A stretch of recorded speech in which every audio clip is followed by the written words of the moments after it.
Project Aletheia here. Do me a favor, subscribe to my channel. It helps me out big time. And if you like this video, do like the video.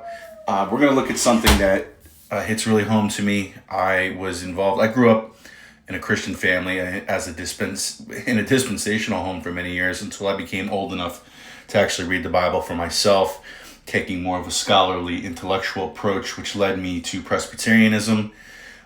Worked for a Presbyterian church for 5 years as a youth director, and even went to Pittsburgh Theological Seminary where I graduated.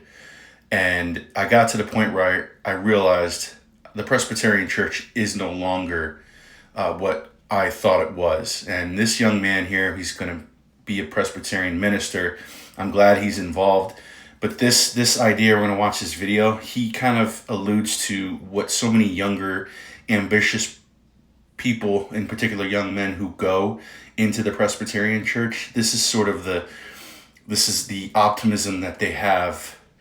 And then usually after they get more heavily involved, that optimism is quickly gone because of the reality of who they're actually dealing with in the church. But let's take a look at this video. I think it's great.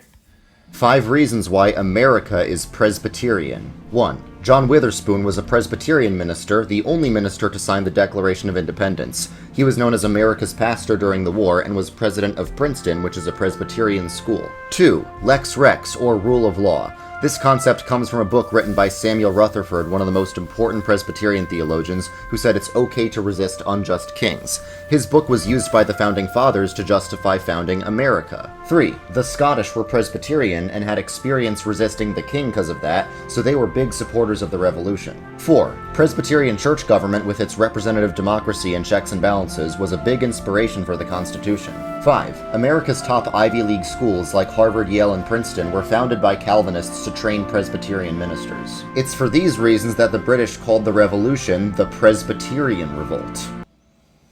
Yeah, and these are the things as a young, optimistic person you kind of go in, but one of the things that they don't teach you and that you have to learn is what has happened in the last 10, 20, 30, 40 years. And that's a hard lesson in life that you have to face when you get there.